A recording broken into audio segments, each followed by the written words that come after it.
that were collected in talks and everything, all the files from when it became a union, when they first organized it. And so that might be something interesting to analyze from a rhetorical perspective. And what we're studying in this class is all the different kinds of rhetoric that you can do. I do have some news, some personal news. I went to the dermatologist for the first time the other day. I was telling one of your fellow students this, and they're like, "My God, man, you should have came into the dermatologist years ago. You look way older than 25." And I'm like, "I swear, I'm 24." No, but I never went to the dermatologist, and they're like, "You have something on your face. It looks like it might be precancerous. Did you ever wear any like SPF, like protect your skin and that?" And I'm like, "No, I didn't believe in it." And they're like, "Here's what we do to people like you." And they took this like torch that had a liquid nitrogen in it, super cold, and they pressed it against my face. It froze that thing off. But I've got this little mark here. And then they were like, "Okay, now time to look at your head." Because I have a beautiful bald head. You might have noticed that the first class, like very shiny and everything. And they're like, "You didn't put enough protective sunblock on that head. And so now, to punish you, we're going to make you put a lotion on your head for the next month. And that lotion is going to cause your head to get all scabby, kind of like something from a Freddy Krueger movie or something, Yeah. And then you'll be okay. Then I'll go back to the beautiful thing. But at the first time, we got to get rid of the cancer. So I'm actually having a chemotherapy treatment right in front of you right now with this lotion. So I'm going to wear a hat, right, to not freak out. But in order to entertain you, every week I'll have a different kind of hat. Right. Turban, beret, top hat, right? You'll never know. I like to keep my students engaged in guessing. What kind of hat? Stocking cap, right? Does this seem like a good plan? Right? No see-through hats. It's the only thing. Baseball cap, right? Yeah. So that's why I'm wearing a hat. I was raised that you weren't supposed to wear a hat indoors. Has anybody ever heard this? Mm-hmm. Yeah. So I feel a little weird about it, but I feel like the greater good, it's okay to do it. So let me introduce, and by the way, at the end of the semester when you do these evaluations, these evaluations you do for the class, where you like give a 5 if they're excellent, and you give a 1 if they're terrible. Well, every semester now for 20 years, my students always mix it up. And they give me, they're trying to give me a high, but they give me 1s. Just kidding. Now, I used to get pretty good evaluations. This is a very slow group. That was like my best joke. Okay.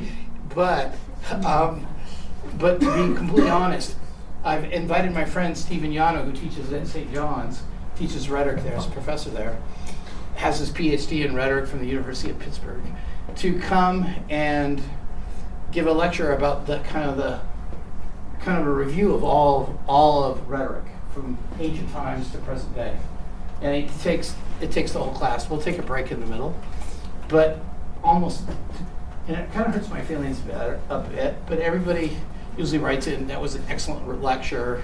I wish there were more lectures like that. Sam could take a few lessons from this guy." These sort of things. Some are kind of hurtful, and so. I was thinking this year I wouldn't invite him back because he makes me look bad, but at the last minute I thought, these students deserve a good lecture. So let's hear it. Traveled all the way today from New York City, actually from the Weill Cornell Medical Center, which is close to his house. Got in a bus, a special Cornell bus called Campus to Campus. Got dropped off at Sage right there. I took him to dinner, the finest restaurant, Cornell Terrace, and then brought him over here to give a lecture. And he'll be going back tomorrow. And he'll be staying in this beautiful place. No, I got him a hotel room too. You said I could sleep out in the hall. Is that not? Well, no okay. More. Anyway, so let's hear it from Professor Yano. Any Spanish speakers here? Anybody speak Spanish in this room? Yes. Oh, good. Did you have any idea what Yano means in Spanish? It's kind of an obscure word. One who soaks his lips in liquor. No, that's not it. Okay. Llano means flat plain, like a flat area, like out in the West where they have these, what they call llanos, like in the desert. You would be, oh, there's a llano up there. So here's a llano. Good luck. All right. Let's hear it for him. All right. Thanks, Sam. Thanks, everybody, for having me here. We're going to start off with a little exercise. I'd like you to think, maybe write down in your notes or on a scrap piece of paper what you think the term rhetoric means. You may have heard this term before. You signed up for a class with the word in it. So maybe you were like, oh, hopefully I'll learn what it means in the class. But what is your sense of what the word means? So take a minute and do that. If I could just add one thing. I always feel bad that after a person has taken the class for the whole semester, they still mispronounce it. They say rhetoric. Yeah. I took your class, rhetoric. And I'm like, no, it's pronounced rhetoric. Right? Did you ever come? It's called rhetoric. All right, so what are some of the meanings that you guys think what do you think this word means? How have you heard it used, and what do you think? In the back there? Yeah, like convincing speech or convincing words. A convincing speech, convincing words. Yeah. Very good. Anybody else?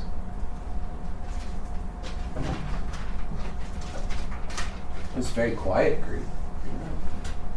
Yeah. I think there's like an aspect of rhetoric that's like about not so much like what is being said, but like how it's being said. Yeah, how it's being said. So that would be like manipulation, making something look good that isn't necessarily good. I think that's there too, for sure. What else? There's someone in the back has their hand up. I would sometimes think that rhetoric is like a way of like speaking effectively to an audience and persuasively, like conveying ideas.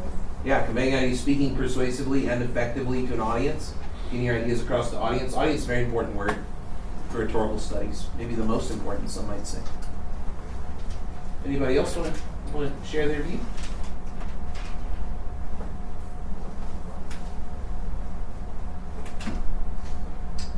Well, it's a good thing to think about as we move through tonight. And you want to kind of keep your definition there. Maybe by the end of the night, you might change it around a little bit, or expand it, contract it, or think about it differently. But everybody said something that is going to appear in tonight's talk about rhetoric. We don't have a lot of time, so I'm going to move pretty quickly. But at the end, hopefully we'll have time for questions. But we're going to start thousands of years ago and take us all the way up to today. One thing I would like to point out is Steve is going to give me his PowerPoint deck, and I'm going to put it on Canvas. So if you miss something in your notes, it'll be up there too. Well, I also film it for you guys because I know that. Oh, and also a film of it. Yeah. Like, are you going to give me the link or something? Yeah, Okay. I should. It's time to update it, so hopefully this will be a good video. But it could be good for you to reference later in the semester.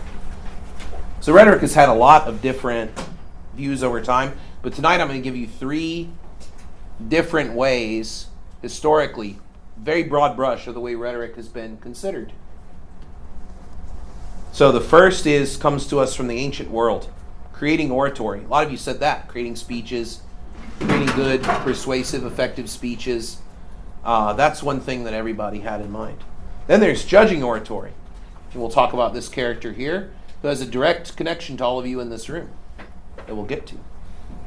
And then where we are today, which is the study of rhetoric of how humans make meanings. They're 3 very different approaches. They're all kind of related. We'll get to that, but this is thousands of years of development of what we call rhetorical theory. So let's go back to the ancient world. I don't know if you know who this is, but this is probably somebody who's more influential on all human sciences and all thought in the Western world than a lot of other people. And he gives us our first and most compelling definition of rhetoric that we're going to deal with tonight. The art of identifying all available means of persuasion in a given instance. This is what he thought rhetoric was. And this is the first person in the Western world to write a book on rhetoric. This is Aristotle. So I'm sure you've encountered Aristotle in another class. Yes? Hopefully. Yeah, he's kind of everywhere. Aristotle has a nickname. They call him the first scientist. And they call him that because he was the first person that we know of in the West who said we can know something by observing it. And we can observe it over time in different conditions and note the differences. Very rudimentary scientific approach, isn't it? But he was said observational information. But he wasn't very creative. He wrote a ton of books, but he didn't, he wasn't very creative. So he wrote a book about animals. He called it On Animals. He wrote a book about plants. He called it On Plants. He wrote a book about politics. He called it Politics. And he wrote a book about rhetoric. He called it Rhetoric. There's one book he didn't title. He wrote a book called Physics, and then there's a book after it that doesn't have a title. It was kind of written on the same scroll. We didn't know what to call it, so we just called it the book after physics, metaphysics. Meta is the Greek for after, the Greek preposition for after. So after physics comes metaphysics. And that's where that whole discipline comes from. It's from Aristotle writing down, well, there might be things beyond the physical world. How would we study them? So he's a very smart guy, but he is the conclusion of a long, long, long fight about rhetoric that happened where he lived, ancient Athens. Does anybody know anything about ancient Athens that you can share?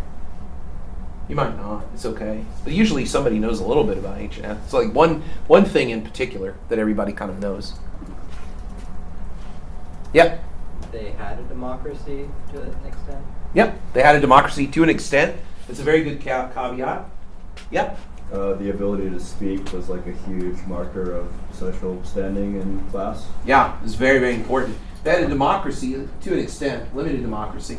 And so if you wanted something done, you had to go and speak. So he's a very smart guy, but he is the conclusion of a long, long, long fight about rhetoric that happened where he lived, ancient Athens.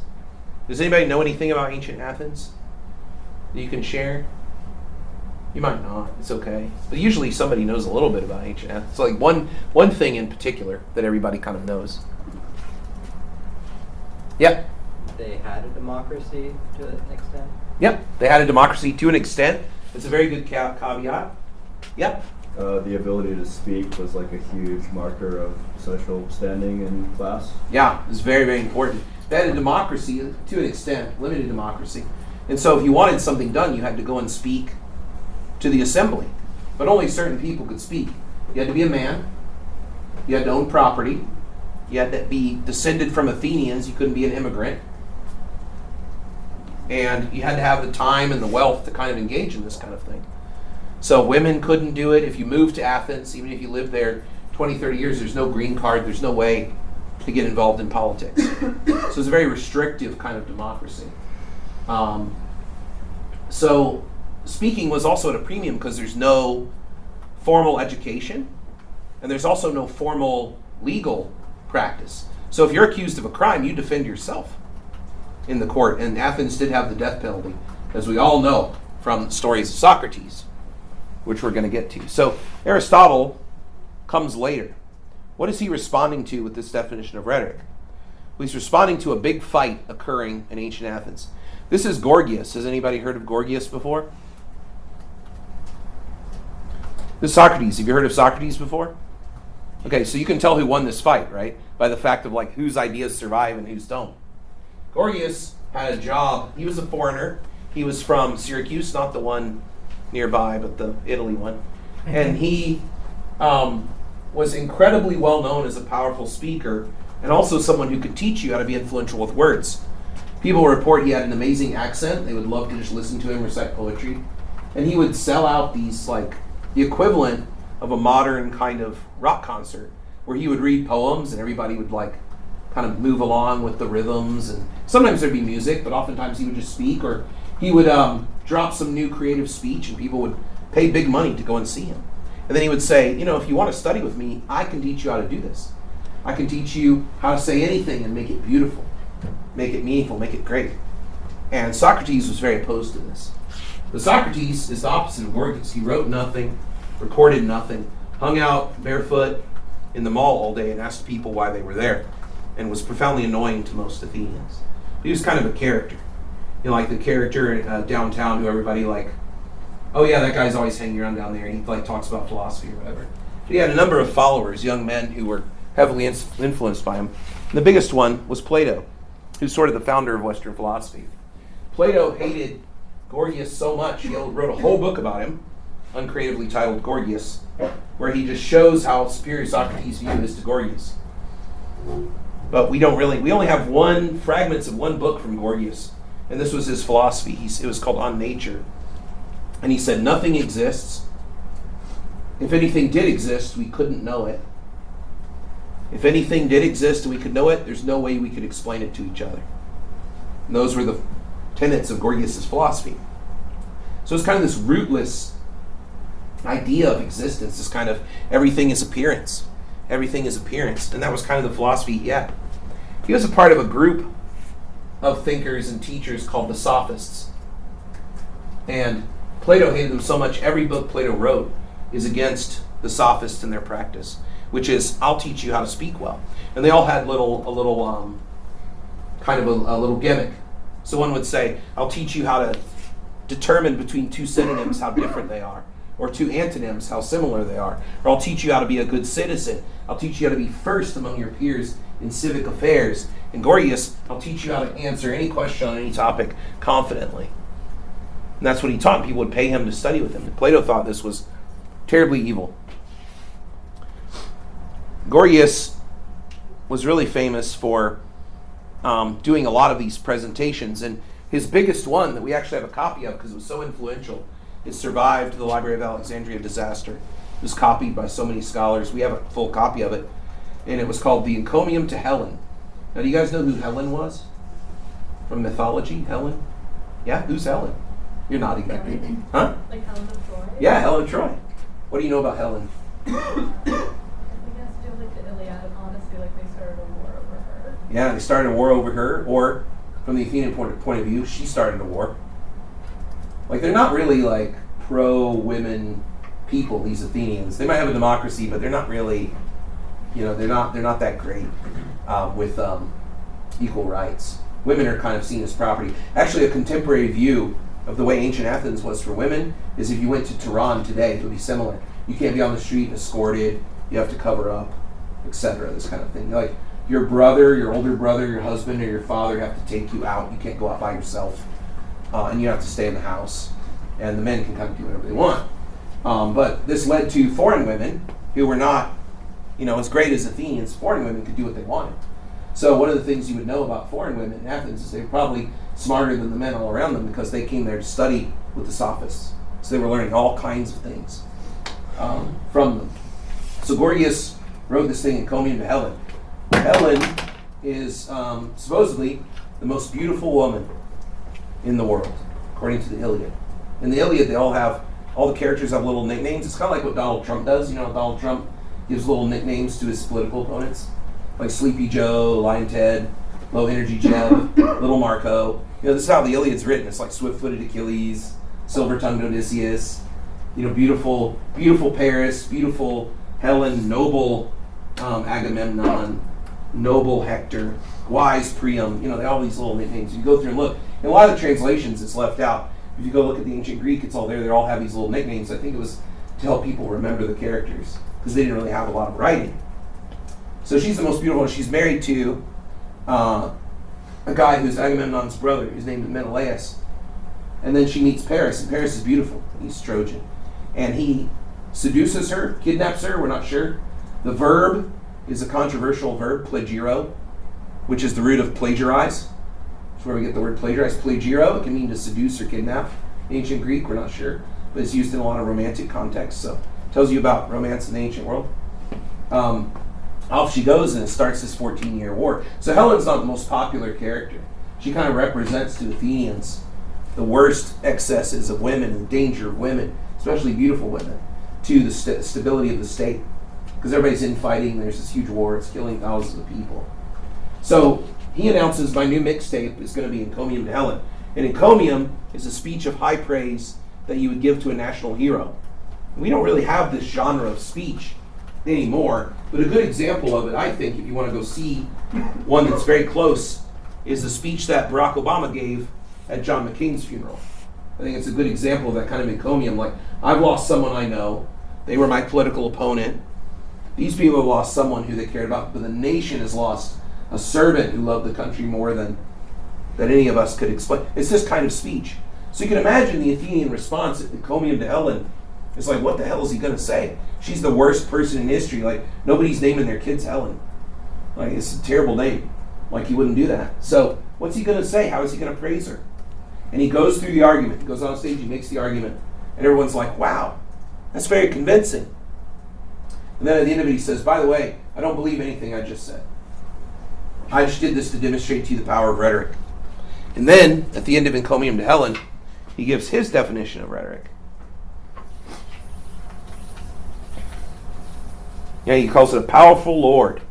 The smallest and most invisible body accomplishes most godlike works. It can banish fear, remove grief, and instill pleasure and enhance pity. Such an interesting definition. So he saw it as something that had dominion over human thought in this very powerful way.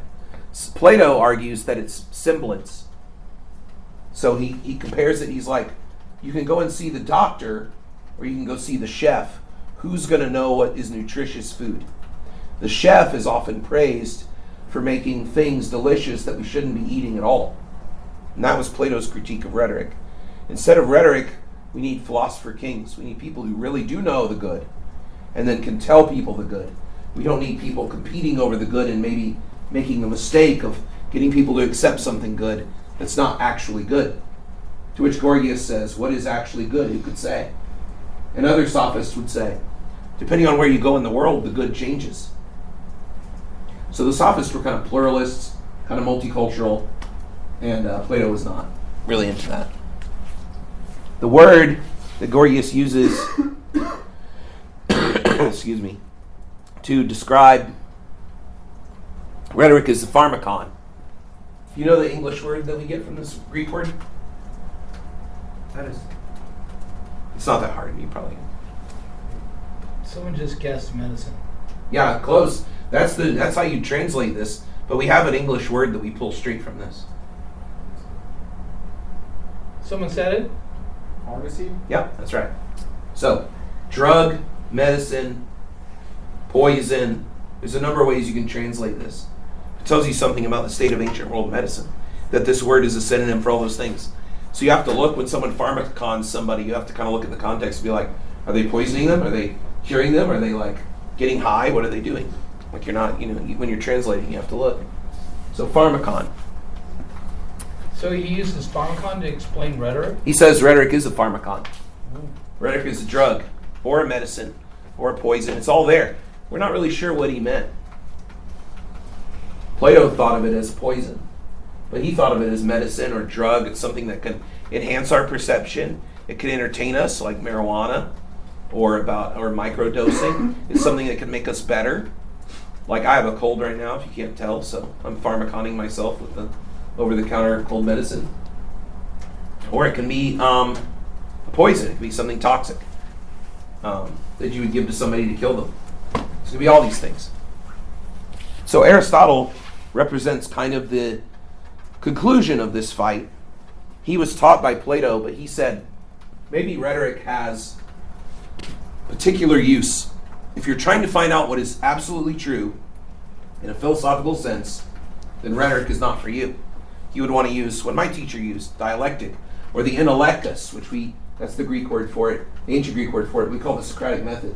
The intellectus, questioning back and forth until we're both satisfied. Right? Something that's used in law school even today, Socratic method. But so the intellectus is the Greek name for it. This was to... Could you say one thing? Sorry to Yeah, cut sure. out. So, are any of you interested in going to law school? Maybe one person might need. Yeah, there's like 3 Probably people. a lot of people need lawyers here. So it's interesting. They used to use the Socratic method all the time, and the way it works is you assign reading to everybody in the class, and then you get called on once a semester. This is the old school way of doing it, and you're responsible for all the reading that day. But when you're in law school, you're assigned more reading than you can do, right? Because you have a lot of classes. So you pray that they don't call on you the day you didn't do the reading, right? And if you can't answer the questions about, like, what was the case that you were assigned and everything, and you don't know anything, you fail the class. And you don't get, like, a second chance. So they stopped doing that. They're like, it's causing too much stress. People are freaking out, whatever. So then they're like, okay, we'll make it a little easier. We'll just ask you questions. We won't take off if you miss questions. You'll get another chance. And Oh, wow. students were like, no, that's still too stressful. Huh. So now in a lot of the top law schools, they're like, don't worry, there won't be any Socratic method here. We won't ask you questions about the assigned reading. And I'm like, weak sauce. Right? But maybe, just a quick, I don't want to get away from Steve's lecture, but do you think the Socratic method is like too hard for today's students or too unsafe? Or do you like classes with Socratic method? Does anybody have an opinion? By the way, I'm using Socratic method right now. Yeah. What do you think? But I'd be like Yasmin. What do you think? I think it's useful in creating dialogue, but I also think that like being responsible for so much and having to answer specific questions about so much reading, so much complex reading might be difficult. All right. What do other people think? Like, it seems like it might help discussion in this class where everybody's so timid. Yes. Yeah, I think some of my favorite courses has been courses in which the professor has used the Cornell method, because I think it makes for like a robust conversation. But I would say like on an individual level, I can see how it could cause like individual anxiety and such. Interesting. Mm-hmm. Anyway, anybody else have an opinion? No. All right. All right, so Aristotle wrote Rhetoric kind of against Plato's ideas, his teacher. But he said when you're trying to move a mass of people and get them to do something that you think is good, you lean on the balance of it being good or useful or right, then you use rhetoric because you don't have time to question everybody. So it's like the difference of like Socrates being like, oh, you're here shopping, do you really need that? I'm like, yeah, I'm buying it because I need it. Well, what does it mean to need something? And people will be like, oh wait, Socrates, I don't have the time today. What is time? It's like, oh man, get out of my face. So that kind of philosophical discussion, what does it really mean to have beauty? What does it really mean to know? Versus the Persians are coming. We have reports. What are we going to do? Do we need better boats? Do we need better weapons? Do we need more soldiers? What are we going to do? And then you have the debate in the assembly. Or the Spartans have requested our aid. What should we do? They didn't help us last time. All right, well, sucks to be you. Right, this kind of thing. So that's where Aristotle put it, with some consequences for us. One of them is he moves away from the sophistic definition. You look at his definition, it's not about persuading or being able to talk on all issues, but being able to figure out strategy. Identifying all available means of persuasion doesn't mean persuading. It's like, here are all the things I can do. Here are my options for this audience. So it's a very high-level strategic approach. Not, I'm going to convince you and you're not going to question me kind of mode of the sophists, right? In a given instance. So it also changes. It's not a universal theory and not a universal position. It's situational. So I think those two things are very interesting about Aristotle kind of intervenes in this long conflict. So this starts the study of rhetoric from the ancient world all the way up until probably the 19th century as a productive art about creating speeches. And here's how it was studied. It was divided into 5 different things that you would learn. Rhetoric in the medieval university, the post-Aristotelian university, and they're basing it off of the Romans. They're basing it off of, because Aristotle we lost for a bit. And the Aristotelian texts went to the Arab world, translated in Arabic, and then back into Latin, until we discover Aristotle again later. But this is the way that people divided up the study of rhetoric. Invention. How do I come up with what to say? What are my arguments? What's my proof? What am I going to offer? Arrangement. What order should it go in? Should I put my strongest point first? My weakest point first? Should I have a cadence? How should I put it together? Style. What language should I use? And this is not like German and English, but should I use a very high-level language? A lot of very, very professional words? Or should I use like slang? And there's not a correct answer there. Depends on the audience. Some audiences would really want you to sound like one of them and use a lot of slang. And that's the way to reach them. Some audiences would want very professional language. And that's how you reach them. Delivery. How do I use my body, my voice, my physical presence, gestures. How do I use all of that to reach the audience? And memory. This is a time period where people don't have phones or even cheap paper. So if I'm going to put a speech together, I'm doing it in my head. It's expensive to write something down. So being able to remember a 3-hour speech is very important. Ironically, these are called the canons of rhetoric. Ironically, this is the one we know the least about, because these techniques were not really shared. We do have some Roman techniques I'll talk about in a minute, but they sound harder to do than just memorization. But this would be mnemonics and things like that. But they couldn't write notes down because, they didn't have the technology that we have. All right, so for the next 1,000 years or so, we'll hit some big rhetorical players.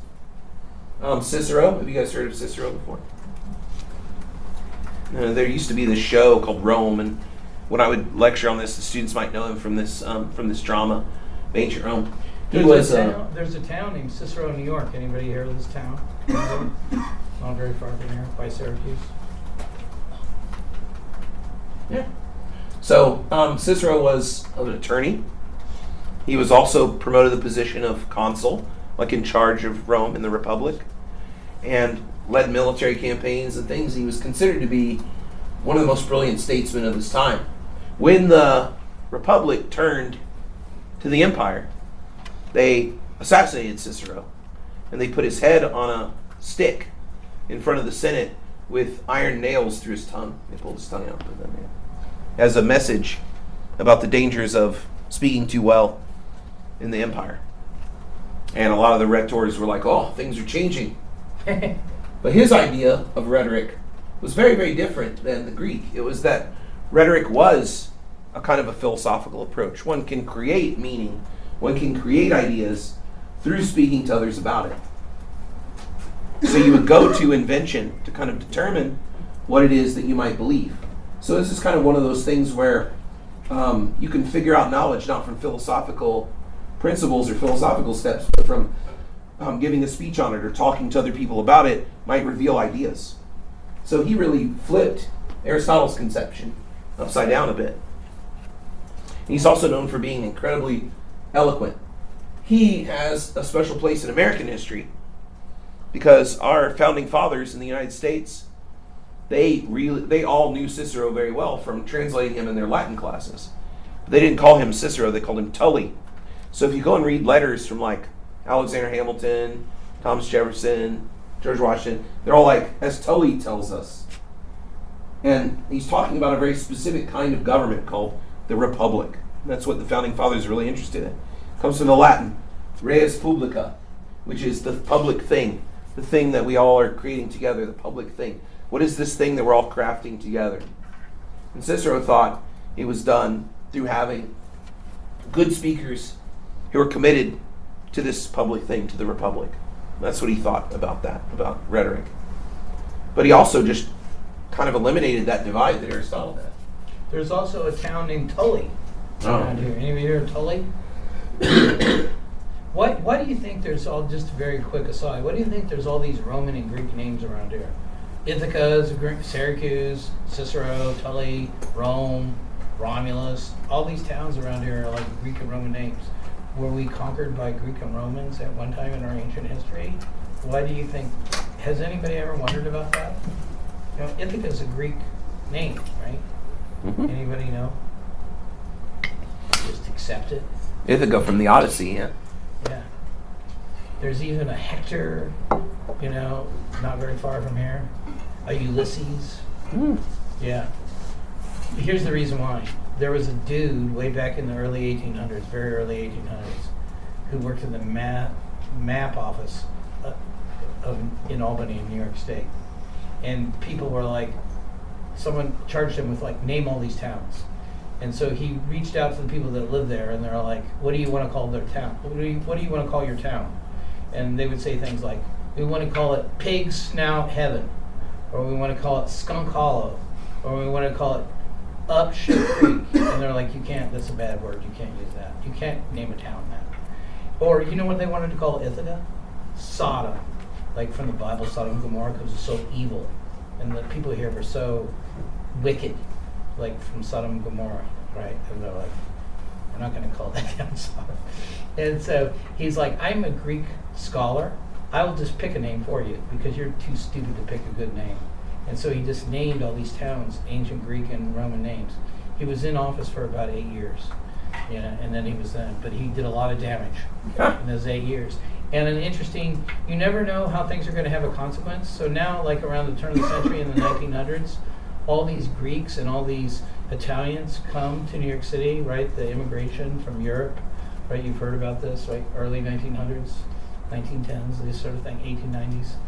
And so they look at a map, they're in New York City, and they're like, where should we move to? And they're like, our people. They're up there. They're in the upstate New York. Look at all those Italian names. Look at all those Greek names. So there was big exodus of Greek and Italian people that were immigrants right up here because they thought this is where they would find friendly people that named these towns after, you know, people from Greece, and they didn't find them, but enough of them fell for it that pretty soon they were here. So there are big populations of Greeks and Italians that family probably moved up here because they saw the names of the towns. Yeah, so moving forward from Cicero, several hundred years, you get Quintilian. This is like the only picture of Quintilian I could find. He's just wearing a weird hat. This is at the end of the Roman Empire. This is the Roman Republic. So a lot of time has gone through here. And rhetoric, still being practiced but not really formally studied. Quintilian is from Spain. He's an immigrant. He's living in Italy. He's not Italian. He's living in Rome. And he's a teacher of rhetoric. And the emperor at the time, Emperor Vespasian, said, the reason that Rome is not as great as it used to be is because people have lost the art of rhetoric. We no longer teach this glorious art. So I'm going to offer government grants to people who want to kickstart this again. Make Rome great again kind of thing, right? So Quintilian got one of these grants and wrote a 14-volume book called Institutes of Oratory. And in it, he talks about if you have a baby boy, here's what you should do every year of their life to turn them into a Roman senator. Here's how you should raise your kid. Here's what you should teach them. It's totally fascinating and kind of weird because it probably wasn't what people were doing. And it was also this weird foreign guy's point of view, but maybe better than the born and raised in Rome point of view. And he had taught rhetoric for many years. And as a foreigner, he had to overcome all the judgment for his accent in Latin and his unfamiliarity with some of the more Roman customs. So he said, he kind of moved rhetoric into a more moral phase because he said what rhetoric is a good man speaking well. So now instead of Cicero, where we're creating that, we're getting, one has to be a moral agent first. A good man speaking well. So a lot of institutes of oratory is like how to make your kid a good person, and then here are some techniques for speaking. Here's some techniques for arguing. Here's some techniques for being persuasive. Then we move into the early Catholic Church. Here's St. Augustine looking like incredibly movie star-esque. This is a great picture. I don't know where I got this from. But it's hilarious. St. Augustine was also a rhetoric teacher in Latin. Way after Quintilian, early church stuff. And he was in North Africa. And he taught rhetoric in Rome, but he quit because he thought the students were terrible. He was like, I don't really want to teach. These students are terrible. They don't pay attention. They don't pay attention in class. They don't do anything right. I can relate. Yeah, they're like terrible. So he left. But then when he became part of the church, he said, one of the things that the Catholic Church should do, it's called the church at the time, is they should use rhetoric to try to convince people to come in. So a lot of people thought of rhetoric as this kind of pagan thing because it wasn't written by Christian-inspired authors. But then there was this kind of this recovery movement of Plato as kind of an early Christian theorist. And so that's how rhetoric kind of gets into that. But St. Augustine said rhetoric had three functions: to teach, to please, and to move. So that was his understanding of it. To teach, to please, and to move. And that's what he argued, and he said we should try to convince these people the church is, instead of telling them it's true and they should believe it or be doomed, we should maybe make a case and explain it to them on their terms. That sounds like a good test question. What did St. Augustine say rhetoric should do? Yeah. What is it again? Teach, please, and move. And then you have Francis Bacon, who comes along in the early modern Europe, 1500s or so, I think. And Francis Bacon said, rhetoric is the application of reasons to the imagination for the better movement of the will. It's kind of a long one. Application of reasons to imagination for the better movement of the will. So, in his view, you take advantage of human creativity and imagination. You provide some reasons to kind of stoke that, to get them to change their habits, to get them to do something else. And that was what he wrote about when he took rhetoric on. Some people think he wrote Shakespeare plays too. I mean, he's really a Shakespeare or something as well. He invented one hell of a breakfast food. No, he's not Larry Bacon. But some people do. There is a theory that because he was so smart and everything, that Shakespeare couldn't have written all the plays, that maybe he lived at the same time. Maybe he wrote something. Yeah, he went to rhetoric because in this point the Enlightenment is coming, the Enlightenment in Europe. And he was very interested in how the human mind worked, and he thought that rhetoric explained how the human mind worked. Why do people believe what they believe? So it's kind of jumping ahead a little bit in some of his thinking and some of his understanding of rhetoric. He's got a very stylish beard. Yeah. So rhetoric is doing very well. If rhetoric had made it straight through without any critique, it would still be the most important thing at the university. In medieval universities, rhetoric was kind of like the sciences. It was the heart of the university. It got all of the attention. Rhetoric was the thing that you'd study. Everything else was to the side of it. It was the most important subject because it could explain virtually anything. And it could explain how we come up with ideas. It could explain why people believe what they believe, how to change belief. It could explain lots of things, and people are writing about it and working on it all the way up until the early modern period where we get rhetoric's bad guy. Every story needs a good bad guy. So rhetoric's Darth Vader, which is Peter Ramus. Here's a picture of Peter Ramus. And Peter Ramus wrote his doctoral dissertation about quintillion.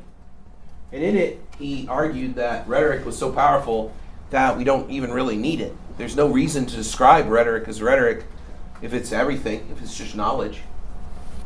So we don't need to teach all these devices. We don't need to teach all this strategy. The perfect rhetoric would be to have no rhetoric at all. And so his critique of rhetoric pushes rhetoric away from philosophy, away from early modern science, as something that is just making things sound good. So it's the culmination of thousands of years ago. Plato's critique of rhetoric is the culmination of that. The idea that rhetoric is only there to make things sound good. So the only thing left, remember the canon that I showed you? The only thing left is really delivery, style, and arrangement. Everything else goes away. Knowledge comes from philosophy. Knowledge comes from science. This poor guy was killed by his students. He wasn't a terrible teacher, but he was on the wrong side of the French religious wars. And on St. Bartholomew Day massacre, his students came in, found him grading papers, and they thought he was the wrong religion, and they threw him out the window. And he didn't have a first floor office. He was up there. So they defenestrated him. Hence the reason we meet on the first floor in this class. Please don't bring that fact up. Can you imagine just grading papers and your students come in and throw you out the window? Sadly, yes. Like, he's one of them, get him. He's like, let me finish this one class at least. So yeah, bad news for Peter Ramus. But that's why people sometimes say that's just rhetoric. Yeah, I think that is why. Yeah. So Ramus's legacy is this idea that rhetoric is decorative. And this becomes the heart of rhetoric for a long time. This is in the 1600s or so. And rhetoric becomes decorative art. So you learn the stuff from where we get actual knowledge, philosophy or science. And then you have to communicate it. Then you go to rhetoric. Rhetoric has no purchase and nothing to say about the quality of the information, but just how to make it sound appropriate. That came from the right person. So what ends up moving us into the 1700s? Said we were going to go really fast. We're going pretty fast here. What moves us into the 1700s is the elocutionary movement. And elocution is a fancy word for style and delivery. It's like a way of speaking. And the elocutionary movement goes in hard and deep on things like style, things like delivery and body movements. On delivery, especially like how you're supposed to conduct yourself. Here's a picture I took from a book I own from the elocutionary movement on rhetoric. You see all these poses? They're all numbered. You would look for the number and it would say, this is the pose that you would take to get the audience to feel this feeling. And they literally believed this. They believed that if you stood like this, I'll try to do this. If you stood like this and you made this gesture, it would directly make the audience feel a certain way. That it would communicate in this kind of like telepathic way. I don't know what they thought. But they thought there was a connection between bodily movement and human emotion. Or if you So that if you put your hand on your heart and you look down, people would feel sad. They would know they were supposed to feel sad. But what's interesting about this is everybody's learning this. So if somebody did the motion, everybody would be like, oh, yeah, that's the sadness movement. So we should feel sad now. So I don't know if they're really feeling sad or not. But it does have connections to a weird movement that comes out of it called neuro-linguistic programming, which you might have heard of, which is kind of offshoot of behaviorism, which is the idea that through my eye contact with you and subtle movements, I can like convince you to believe me. Neuro-linguistic programming is like, instead of having to create reasons that you would believe, I can just use like bodily movements and get you to do what I want. It's much easier than having to defend my reasons. Like if you come at me and you're like, your reasons are bad, your evidence is bad, I have to defend that. But if I can just like make you believe me through a trick, it's much easier. So that's where the neuro-linguistic programming people, they have a connection with this. The idea that if I move my body a certain way, and it's almost like behaviorism. I don't know if you know behaviorism, B.F. Skinner. You know this? Yeah. So Skinner is very famous. You can watch it on YouTube. Skinner taught chickens how to play baseball and play the piano through classical conditioning. He is like, classical conditioning is undervalued. So you can watch chickens play baseball game. He's conditioned them to figure out how to do it. So one of them pecks the ball at them, then they peck the thing into the bat. If the ball goes out, then they run the bases. And then they try to move the ball over. It's very weird. And he thought you should do it with humans. Yeah. Well, Skinner thought this is how human motivation should happen. And we don't need all the reasons and all this stuff fails. Conversation fails. Rhetoric fails. Persuasion fails. We can just do this and we can get unity on all kinds of things. But there's an ethical concern here, which is even if it works, what about free choice? So there's a lot of research that's kind of Skinnerian out there now, like this Cass Sunstein, Richard Thaler. Do you know these names? Richard Thaler won the Nobel Prize for economics. Cass Sunstein, very famous legal scholar. And who's the other one? Wrote Thinking Fast and Slow. Oh yeah, Nobel Prize winner from University of Chicago. Yeah, I can't forget remember his name right now. It'll come to me in a bit. They wrote this book called Nudge, and in it they argue that if you put things in a certain order, people are going to do them regardless of the reasons. So, for example, you take a school lunch menu and you put the healthiest item third. Well, the kids, when they choose what they want to have for lunch, will always pick the third item. So why not just put the healthiest thing there instead of trying to convince them to eat healthy? Why not just take advantage of their natural proclivity? They're going to be healthy, right, to get the right result. But this is an ethical dilemma, because shouldn't we be teaching them how to understand, take in critically arguments, look at evidence, and decide, even if they decide wrong? So this is the legacy that we're still kind of dealing with books like Nudge and things like that. I recently judged a competition a couple years ago at the Johnson School, for business. And this guy, it was like, come up with a new invention and pitch it, right? And I was one of the judges. And the invention was to try to get people in Africa to use mosquito nets to stop malaria. But the way that worked is, if you put the mosquito net down, it served as an antenna that would allow you to listen to radio music. And so it wasn't like mosquitoes are bad, they can bite you when you sleep and give you malaria. It was more like, don't you like radio music? Here, put this special netting thing, it's like an antenna, and it will protect you. The music will protect you. And they're telling them things that were wrong, but they're like, who cares? They did it. It stopped the spread of malaria. But people were like, isn't that unethical to not tell them what you're really trying to do? And they're like, who cares? We saved a bunch of people from malaria. Yeah, it's really hard to persuade people. You can come up with your best reasons, and then you feel like a total dope. People reject your reasons. You go home and you're like, man, I said everything good. Why didn't they believe me? such a difficult thing. Rhetoric is an incredibly difficult thing. But some people defend it ethically. They say that's what we should be doing, is sharing reasons for why we do these things this or that way. Some people say we can avoid it, that we have the technology to be able to nudge people towards the decisions that are better for them. And this big debate in like health communication, and recently, how do you convince people vaccines are good? If you use the reasons, we see what happens when you do that. Right? They have an answer for everything. Maybe we should have nudged people into doing it. Maybe we should have done something different than vaccines work, science is true. These things were torn apart by the anti-vaxxers. Yeah. I'll tell you something that killed me. So I asked my big class, some of you have been in it, advocacy and debate, I asked the first day of class, I said, what if I could guarantee you an A+, but you have to promise not to come to class and not learn anything about this subject, but I guarantee you an A+. How many would you still come to class? How many people think raised their hand out of a class of like 200 people? So this is at Cornell this year, last week. How many people are like, I can get an A+, but I have to promise not to learn anything about debate or advocacy or ever come to class, but I just get the A+, right? But you have to promise not to learn anything about it. And how many people are like, no, I actually want to learn. I'm willing to risk not getting an A+. I'd like to come. How many people do you think raised their hand and said, I'll come to class anyway? 4. 0. 0 people. So people are like, how do you think that made me feel? Like, here I am, the hardest working man in show business, really pouring my soul into it. And they're like, I'm just here for the grade, dude. Don't get your panties in a bunch. And I'm like, what was the philosopher that hated his students? A philosopher who hated his students? Yeah, it's like, wasn't there one like that? I don't know, just take a walk through the philosophy department. You'll find a whole bunch of them. I'm sure of it. They're like, they're kind of wound up kind of people. Yeah. Rhetoricians are more chill. We're like, it could mean that, could mean this. They're like, what? I'm like, well, it depends on who you're talking to. This is what I want to do. This is my students. This is a Penn State speech class.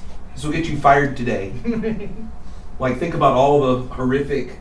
Here he's just grabbing this woman's mouth and being like, no, you got to shape it like this to pronounce it correctly. And there was like a correct way to pronounce things. So the assignment would be to read a poem, but you have to get that mid-Atlantic accent just right. Right? You know the mid-Atlantic accent? Yeah, it's like, darling. I can't really do it too well with or whatever accent you're working on.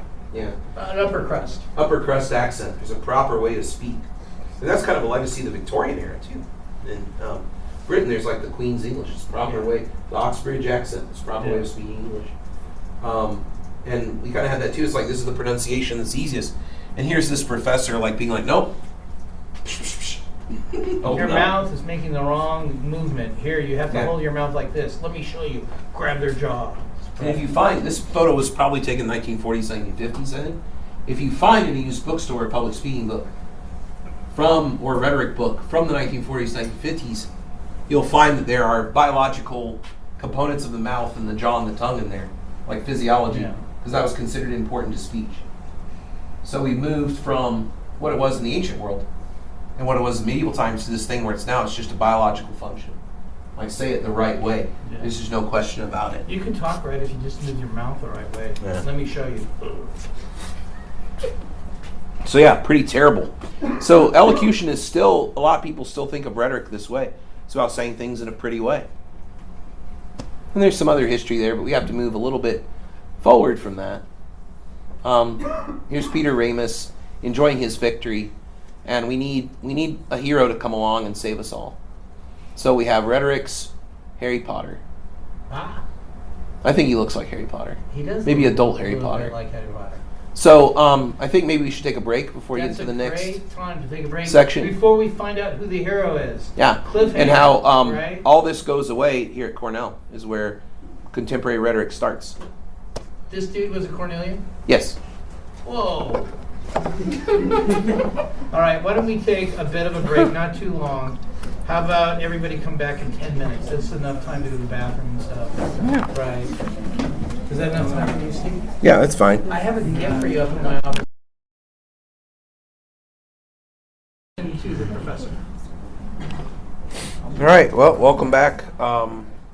See how I did that with So, I think this part of the lecture is where we're going to change gears a bit. This guy is He's a Cornell University professor, and he changes everything from the elocutionary movement and moves rhetoric into its second phase. The second thing I was going to talk about in the three different understandings of rhetoric. This is the one about judgment, and this is Herbert Wilkelms. Some people say Wych-Elms. I don't know the correct pronunciation. Somebody will tell me one day which one it is, but I fight with some of my students about it. I don't know which one it is. Yeah, I've heard around here people call it, say, Wilkelms. Wilkelms, yeah, that's what I say.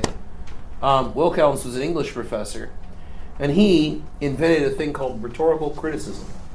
So as an English professor, he was interested in literary criticism, which I'm sure you're all familiar with, which is the study and the evaluation of poetry, theater, all kinds of different things, stories, novels. How do we say one is good? How do we say why this particular novel is good? How do we say that why this poem is good? And he said, I bet we could do the same thing with speeches. So in 1922, he wrote a very a radical essay called On the Literary Criticism of Oratory. And in it, he had a few lines. Rhetorical criticism is necessarily analytical. So he's moving rhetoric from just the production of good-sounding information from somewhere else to its own analytical practice of good and bad. Throughout such a study, one must conceive of the public man as influencing the men of his own times by the power of his discourse. So if people, his assumption is, if someone's speaking, they obviously think they can influence other people through words. Why else would they do it? So we can study how they influence, why they influence, and the quality of that influence. And this led to Cornell University being the centerpiece of rhetorical studies in the United States. All kinds of people came here to study with Wilkelms and to study this thing called rhetorical criticism, which is how do we say if a speech is good or bad? When was this? Like what year? He wrote this in 1922, but all the way up until the 1960s and beyond. You find references to the Cornell School in rhetorical works, the Cornell School, the Cornell rhetoricians. But in reality, they really became kind of what we call neo-Aristotelians. They had found Aristotle's work again, and they decided to use it instead of how do we make a good speech? Here's how we can judge a good speech. So here's what it kind of became. So we'll start over here with these modes of proof. Everybody familiar with these?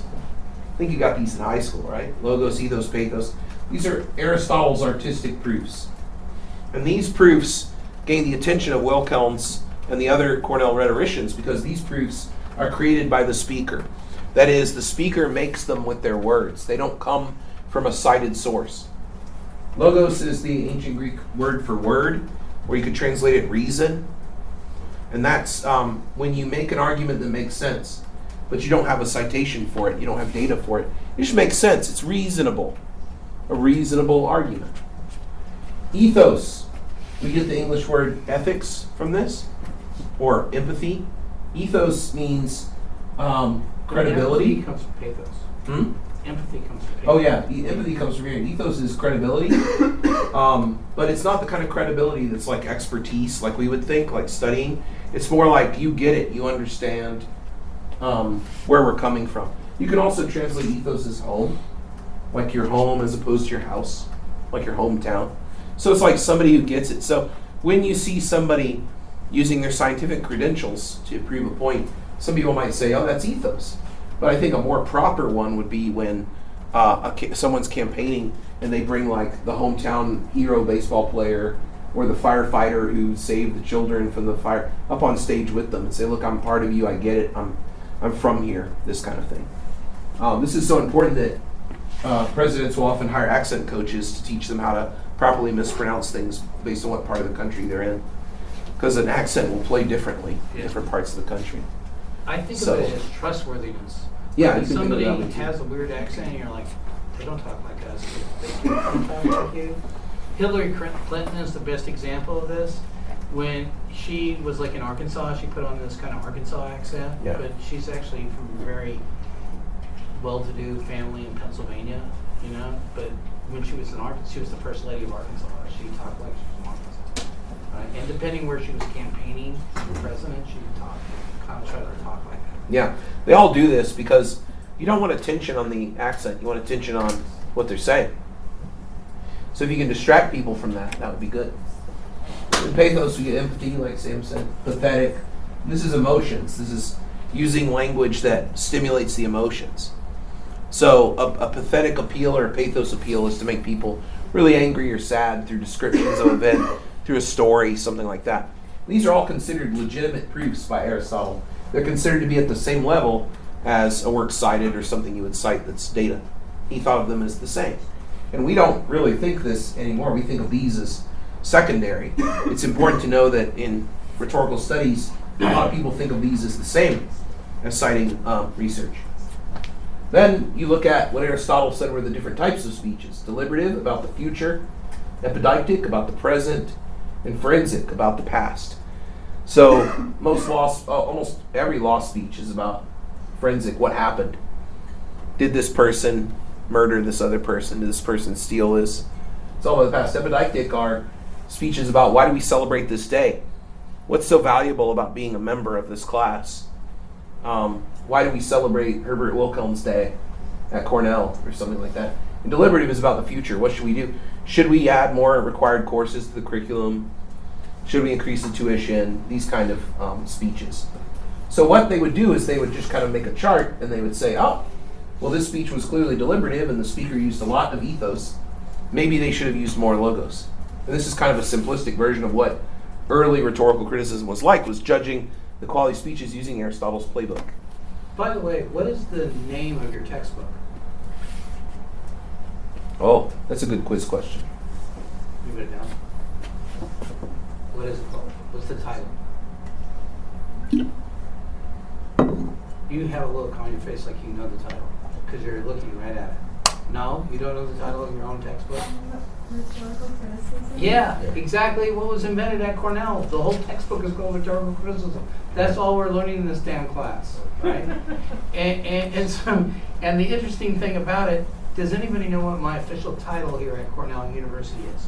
And don't say Your Highness or Your Majesty. What do you think my official title is? Anybody know? Director of Forensics. That's my official title on my business card and everything. If you look me up, who's the Director of Forensics at Cornell? Just a quick funny story on the aside. When I first got here, I went to get my parking pass and they said, what do you do? And I'm like, I'm the Director of Forensics. And they're like, ooh, if you need a good parking pass, you need to be able to park anyway because you got to move those bodies in and out. And I was like, yes. And they go, we didn't even know we had a forensics department here. Do you work with the police? And I was like, yes, someone's going to solve the murders. Forensics comes from the same Greek and Latin phrase for inquiry. Right? And so like philosophical inquiry, forensics as we're talking about here. Yeah, and I think a lot of you probably enjoy true crime podcasts. These are very popular. I don't know if you guys like them or not, but they're like the most popular. This is forensic oratory for sure. It's like what happened, what could have happened, what did the police say happened, what did the witnesses say happened. They take you through all the narratives. Yeah, but this is like building the case for the different things. If you're on CSI, it's medical forensics. Yeah, that's right. But if you're a criminal attorney, legal forensic, right? Or if you're like me and you want a good parking pass. Yeah, you like say, I know where all the bodies are. I know how to solve the murders. Director of forensics. So what they were trying to determine with this early study is effectiveness of speech. How do we know one speech is more effective than the other? So this went along for a while. Then came Ed Black, who got his Ph.D. here at Cornell University, and he makes the biggest intervention in Wilhelm's idea about this because effectiveness doesn't go far enough. In 1970, he published this essay, which every rhetoric student has to read multiple times, The Second Persona. What he thought is that effectiveness was not good enough as an evaluative criteria. He said, we're leaving something out, which is, if you look at what people are saying, they are making judgments about the quality of their audience, their intelligence, their moral character, what they are willing to believe.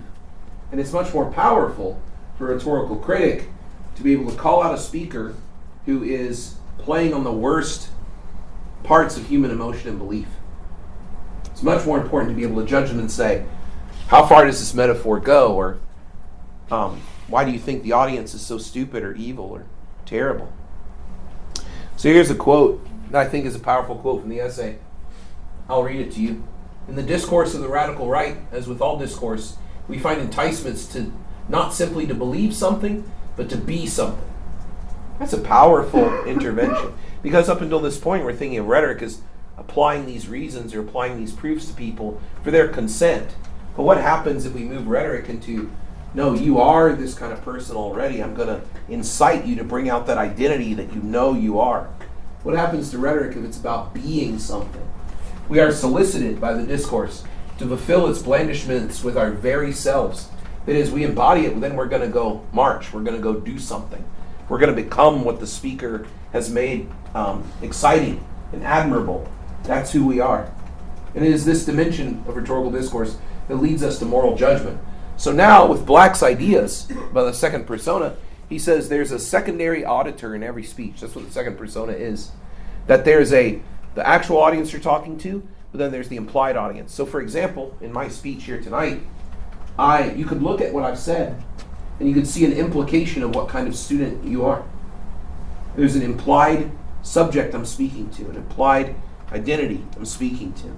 And then you could judge that, according to Black, by saying, well, that's immoral, he lowballed it, or it's unethical, he talked to them in a way to make them feel incapable of understanding. Insecure. But this gets much, much bigger than that, because he takes on the radical right and talks about, in this essay, it's an interesting essay worth reading, about the cancer of communism. He says that metaphor is evil because at some point you need to talk about hospice care or death with dignity. So at some point you could fire the nuclear missiles. If their metaphor is evil because at some point you need to talk about hospice care or death with dignity. So at some point you could fire the nuclear missiles if there were too many communists in the United States. So the body's too far gone and we all want death with dignity. And by the way, I hope some of you are like thinking, first of all, what does Steve think of us? Does he think we're like have the intelligence of a third grader and that's kind of what he's going for?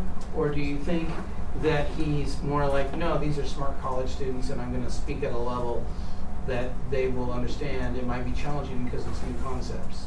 And so that also tells you something about Steve as the rhetor in this case. It allows you to judge what I'm saying more than just effectiveness, because there are speeches out there that we would say are very effective that we would not want to endorse. Right? We could say there are persuasive people among us in our society today who we wish were not persuasive. So Black gives us the tools to say, here's what's wrong with that. Because those people will always say, well, I'm giving you reasons, I have the facts. Or in the case of conspiracy theory will say, well, there are no facts because they don't want you to believe this. They hide the facts. But what Black is saying is you can move past all that by what kind of human being are they modeling that they're talking to, and what's the invitation to be that person, right? What's the name of that very powerful politician in our society that says things that maybe he gets people to be a thing and incites them? What's that guy's Well, I name? mean, I think you're probably thinking about Trump's speech on January 6th, which is a good example of this. Of like, they say, well, he didn't tell anybody to go attack the Capitol. He didn't tell them. There's no argument there. He's not saying let's go do it directly. But with Black's analysis, we can make the case that he's encouraging them to become the vehicle of justice. If you look at this speech. By the way, this argument is going to be made in front of the U.S. Supreme Court in a couple months. Yeah, that's right. Because there's a bunch of states that are like, you can't run for president in our state because there's a thing in our constitution that says traitors, people that have called for the destruction of the U.S. government, can't run for president. It was a post-Civil War thing. If you served as an officer in the Confederate Army or Confederate government, you couldn't run for office because you were an insurrection against the United States. That's the word Trump's they like, use. what are you talking about? Yeah. And they've already heard it in these states, and they're like, yeah, he did it. And so now it's going to go up to the Supreme Court, where a lot of people on the Supreme Court he picked to be on the Supreme Court. And they're going to be like, can these states do this or not? And they're going to decide. And it's going to be, they're probably going to be quoting Black. No. Well, if you look at the January 6th investigation, it would have been much more interesting if they had access to this, I think. Because they're trying to find, well, here's where he explicitly calls for violence. But the power of rhetoric is you don't have to explicitly call for anything. You just have to make people feel comfortable about being something, and then they will naturally fulfill the story. You don't have to say anything. If you say in 1776, you legitimize it. You legitimize it. We became a free nation. Now is time to do it again. Yeah, so here's another quote. I think this is another powerful. I really like this essay a lot. So it's worth reading, I think. You can find it in the Cornell Library very easily. The critic can see in the auditor, implied by a discourse, a model of what the rhetor would have his real auditor become. So as I speak, I present a really powerful and nice image of who I think you are, and you're invited and you kind of desire to want to be that person. You're like, yeah, that's who I want to be. I want to be this kind of person. What the critic can find projected by the discourse is the image of a man, or a person, we would say today. And though that man may never find actual embodiment, it is still a man that the image is of. So this is a person who could be real, even though it might not be a real person. It's realistic, is what Black is saying. This condition makes moral judgment possible. It is at this point in the process of criticism that can illuminatingly be rendered. We know how to make appraisals of men. So we can appraise this fictional audience member and say, is this the kind of person that we would want listeners to become? And that's what Black thinks rhetorical criticism is extremely powerful. And people are still writing rhetorical criticism this way, a lot more this way than his teacher Wilcounts. A lot more this way. And Ed Black is still cited. I think in most of my work I cite Ed Black quite a bit. To me, my favorite thing that Trump said during this whole January 6th thing was, there's a really right-wing group called the Proud Boys. I've never heard of them. And they're like right-wing. A lot of the people that went to jail for January 6th, that killed the cops and, hit people with, weapons and stuff, they were members of this group called the Proud Boys. And he said, Proud Boys, stand down. Mm-hmm. As if he was like... That was in a presidential debate, he said. Yeah. But that was like as if he was in charge of this crazy right-wing group, mm-hmm. And they're like going to do anything he says. I was like, ugh. Yeah. It'd be like, neo-Nazis and haters, stand down. Mm-hmm. Like, yes, sir. I think if he had said stand down on January 6th, he might not be in so much trouble. Yeah, he didn't say it. But he just said, we love you. Yeah. I don't know if that's reason to stop. All right, so moving away from Ed Black, this is the most influential rhetorical scholar of the 20th century. And moves us into our third case. We're moving away from rhetorical criticism back to rhetoric as something beyond just judgment or beyond saying a speech was good. Quick, So, go ahead. Sorry to interrupt. Quick trivia question. We already know that Ed Black and Wilcounts, Cornell connected. Ed Black got his Ph.D. at Cornell. Yeah. Where do you think this guy went to school? I'll give you 3 guesses. Where's he's a graduate of? Either undergraduate or graduate school. Make your guesses. Maybe they want to know a little bit more about him. Well, in a minute. Oh, okay. Okay, go ahead. Harvard? Harvard, good guess. Wrong, but good guess. I'll give you another hint. He taught at Columbia University. Anyone? Yeah. Columbia University. Nice guess, but not correct. Third guess. You only get one more. You know any other schools besides Cornell and Columbia? You want to guess something? Something. You won't. Princeton. Wrong. Although he did live in New Jersey. Right? Mm-hmm. Yeah. Okay. Go ahead, Steve. All right. So the questions this guy asked is rhetoric, rational reason, persuasion. He's like kind of following the Black train. Do people hear reasons and simply change their minds? Or is something else going on? And so he defined rhetoric as identification. That is, the study of rhetoric is how people identify with certain beliefs or types of people, and then how they act out those beliefs. It has nothing to do with reasons, rationality, or evidence for this guy, Kenneth Burke. And Kenneth Burke is kind of a wild history. A lot of things about him are very strange. So he lived in New York City for a long time and wrote lots of album reviews, art reviews, all this kind of stuff, was friends with lots of poets. But the thing about him is that he wrote this thing about, he was a communist, he was a Marxist. And that's a bad thing to be in the 1950s. You know, you've heard of HUAC and McCarthy hearings and all of that. So you could be blacklisted. So he was already blacklisted because he was a member of the Communist Party of the U.S. So he couldn't really get a university job at a normal university. Then he went to the Communist Party meeting and he said, you guys need rhetoric. And they said, what do you mean by that? He's like, well, you need to stop calling people workers. Like when people say, my fellow workers, like nobody in America wants to be identified as a worker. Everybody's a millionaire in waiting, right? Everybody's middle class, don't you know? Let's find another word other than workers. And they responded by saying, you are a traitor to Lenin, and you are now blacklisted from the Communist Party. So he's one of the few people who was blacklisted from both sides in the 1950s Red Scare. So one of the few places he could teach was Bennington College up in Vermont.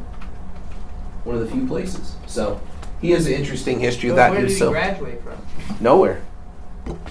He's an autodidactic person. He got a job teaching at a college, and he graduated. I think he went to Ohio State for a short period of time and failed out. And then he was like, just went to the New York Public Library and studied things. The New York Public Library has a lot of his papers and notes in an archive. So he's one of the most important people, Uh-huh. or probably the most important person? He's the most influential rhetorical theorist of the 20th century. Hands down. Let this be a cautionary tale to you, so don't feel bad when you fell out of Cornell.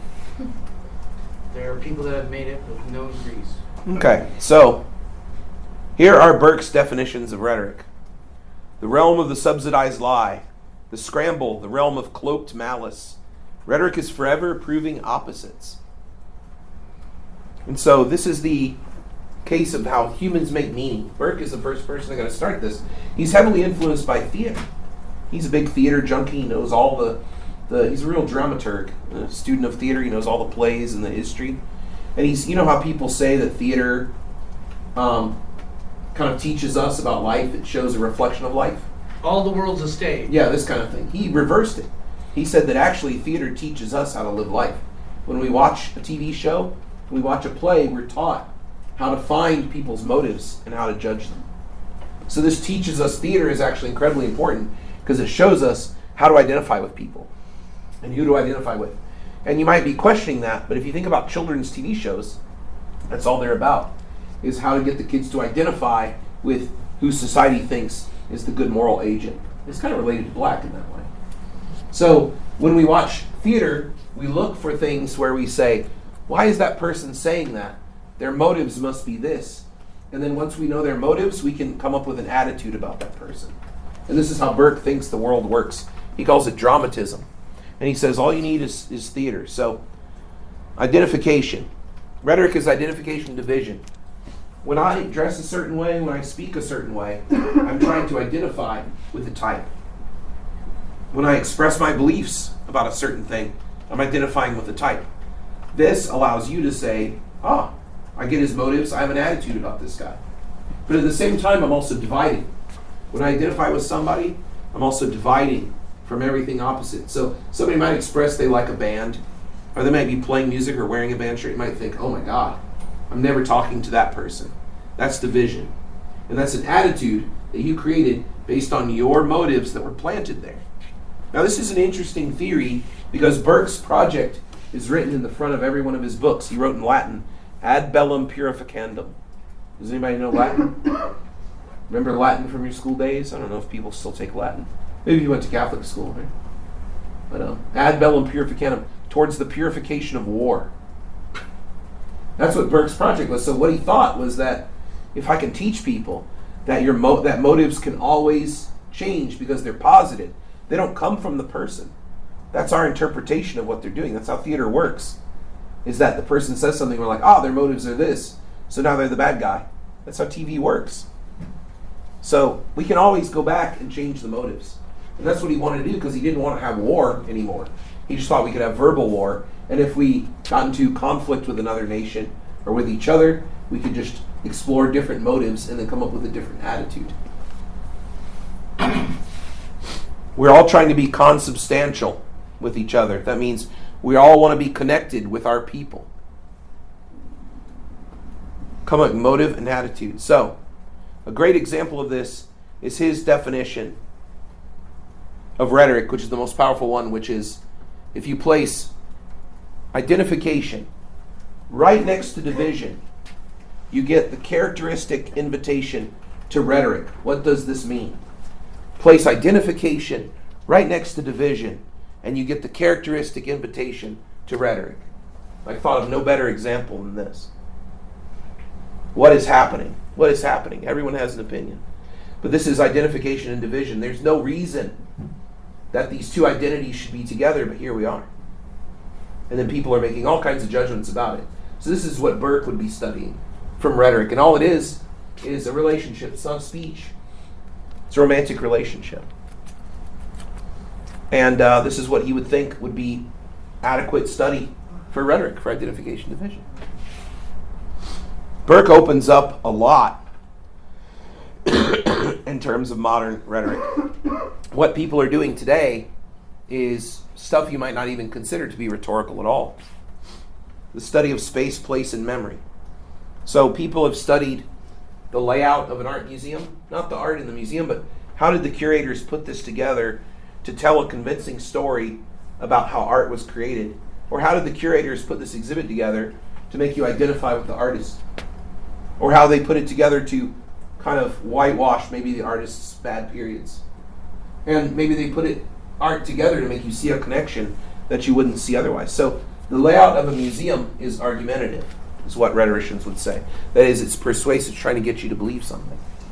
Memorials and monuments. You take the Vietnam Memorial in Washington, D.C., and you contrast it with the Korean War Memorial, which is actually newer.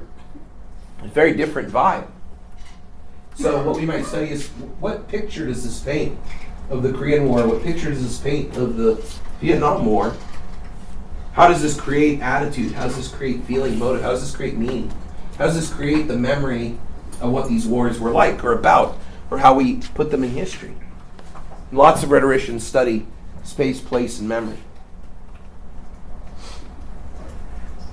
It was very interesting. The Vietnam Memorial was very controversial because it's just a black thing, right? 55,000 names on it of people that died that were in the military in Vietnam. And people are like, that's the stupidest memorial. They were really against, a lot of people were really against it. But then people started saying, look what you can do. You can actually go to it and you can rub it on a piece of paper and like copy the name, with like a crayon or something, chalk, and copy the name of your loved one. And people are like, cool, interactive. Mm-hmm. Right? And they started really liking it. Whereas the Korean one, which is like these hero kind of guys with guns walking with, Korean War, they're like, you take a picture next to someone that's kind of awkward, right? What are you supposed to do with this?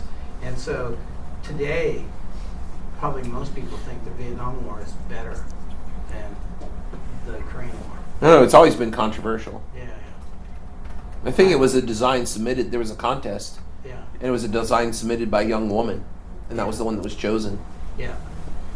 And it's still controversial. People want to do another Vietnam memorial that's more human, and she speaks out against it from time to time. This is like a young, recent graduate of the Yale School of Architecture. She's Chinese ancestry. Mm-hmm. Okay, so the next thing that modern rhetoricians do is they do the rhetoric of inquiry. So every field has a rhetoric to it. Psychology, history, English, everything has a rhetoric to it, which means a way of communicating properly, a way of identifying, a way of constructing attitude and motive, and a way of creating reality, creating meaning with words. So some of the things that people have studied is brain scan images. We're all familiar with these. And they say, look, we had men and women read Moby Dick, and look what lights up in their brain, look at the differences. But this is a construct. The colorations don't appear in the original image. You have to be a trained radiologist to find the differences in gray. But these are colored for our use to show the interpretation of how much more blood is in that part of the brain. So the second assumption is that increased blood flow to that part of the brain means something. That's what they're working on, right? So within science, it's a lot more up for debate than it is when it appears in the media. And that's what a lot of rhetoricians look at. The double helix, the famous model of DNA, which Watson and Crick, but I think now they've discovered a woman scientist is really responsible, and they took her ideas. Nobody has seen this. This is a construction of what it must look like. We can't see this. We have evidence that this is what it must look like. But this is a persuasive construct. And we all believe this is to be who we are. To the point where now we identify it with it so much, we say, well, it's not really in my DNA, or that's in my DNA to be like that.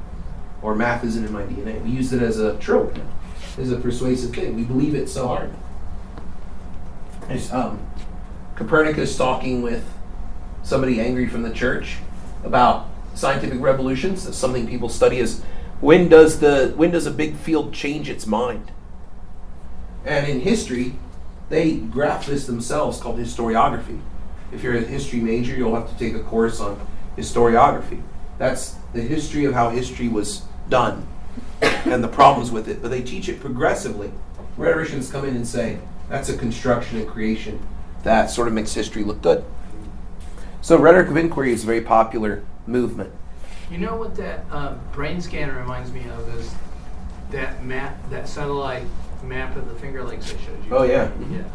Yeah, they try to show intensity because if you just saw the real image, you wouldn't be able to tell the difference because you're not trained in radiology. Radiologists go to specialized medical school to read these scans, and it takes a lot of practice to be a good radiologist. It takes a lot of discipline and practice and experience. It's hard.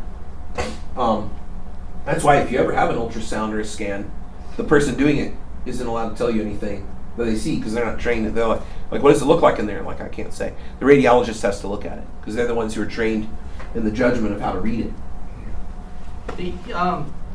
It's interesting. Next time you're over in Uris Hall looking at the Cornell brain collection, I don't know if you've ever been over there to see the brains in the jars they have. I took Steve there. You know, I want to show him the best of Cornell. It was really weird. Okay. How many, just out of hand, how many people have seen the brain collection? A few people. Okay. So I'm like, I know St. John's is in a nice area and everything, but do you have a brain collection? Look at ours. And then he's like, okay, that's gross. And I'm like, well, look over here on the wall. There's a satellite picture of the Finger Lakes, and it's colored in. And I'm like, do you know what these colors stand for? And he's like, elevation, toxicity, pollution, you know. I'm like, no, they don't stand for anything. An artist just thought they were pretty and colored them in. And I think that's funny because almost everybody attaches some meaning to the colors. All right. So the last one, the most popular one, but also pretty controversial, is visual rhetoric, which is the idea that you don't really need words at all to have rhetoric, which is a huge departure from everything I've told you tonight. This is highly controversial. Lots of people fight about it, but then lots of people write about it. One of the biggest iconic images of U.S. history is the Iwo Jima, the Marines raising the American flag after the Battle of Iwo Jima in World War II, which people compared to this photo. It's taken by Associated Press photographer on September 11th. It's called Ground Zero Spirit. And people are making comparisons saying this is a very similar photo to this. And that kind of makes a claim that the motives are the same, the identification is the same in both photos. This is a photo from the Great Depression. Dorothea Lange took this photo. The U.S. government spent a lot of money in the Depression sending photographers out to document all of the suffering of people in depression. And her photos are the subject of lots of rhetorical work, saying that she composed this to say something. She pointed her camera at this and took a picture of this woman to say something. What is she trying to get us to believe? What do you, when you look at that picture, just out of curiosity, what do you think she's trying to say? Or what is she trying to get us to believe? It's taken during the Depression. Yeah. What's in the picture that gives you some hints? I mean, we can also beg the question and say, do these photos say anything at all? Yeah. I mean, I had to explain them all to you. But what about that? That's a very famous picture, probably one of the most famous pictures in the history of the United States. Famous photographer Dorothea Lange took it. Probably one of two of the most famous female photographers during this period. The other one's called Margaret Bork White. She went to Cornell. Yep. Yeah. And so, what do you think they're saying in that picture? You must have an opinion. Please, I beg of you. Anybody?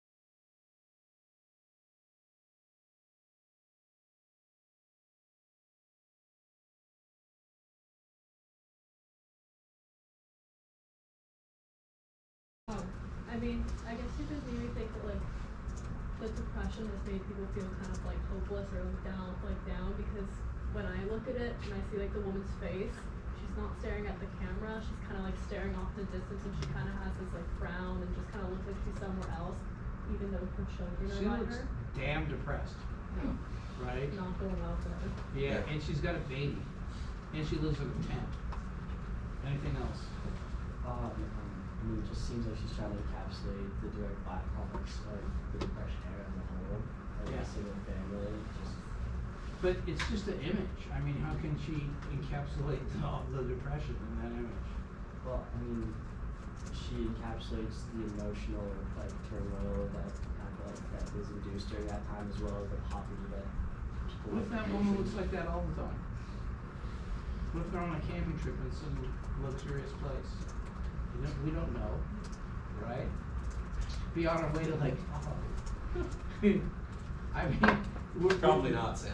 We could, right? Like, we don't know Confidence is anything, low. but we just look for little clues. This is what you're going to do in this class. You're going to write a paper. It's going to be worth like 45% of your grade, and you're going to look at something, whether a picture or a speech or a building or something, and you're going to analyze it, and you're going to tell me words written down on a piece of paper, an entire paper, why your interpretation is correct.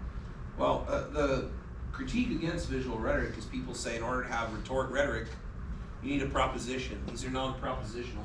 They could mean anything. People read into them all the time. But if you take the Burkean approach, you would say, well, that is rhetoric, is identifying with an image and saying, wow, that looks to me like American heroes, and that's like our country fighting for freedom, or this is what it's like to suffer, or this is like, you know, there was still hope on September 11th. This is a very hopeful kind of image. We're still here. It's like, you know, it's a bad day, but we got to put the flag up. So identification Burkean rhetorical theory might be a way to get past that. A lot of people who critique it think of rhetoric still as very propositional, because you have to make a statement and prove it.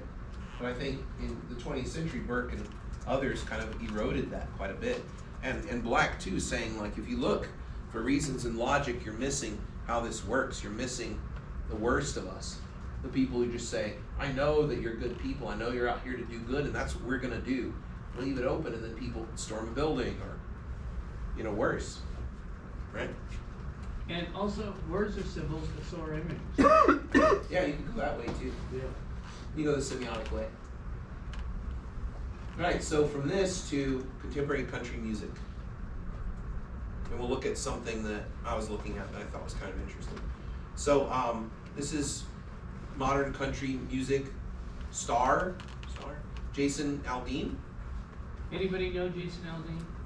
Very well known, kind of new Nashville, I guess you'd say. No country fans in here? You know who he is. Yeah. Other than me? So last spring, he released a song called Try That in a Small Town.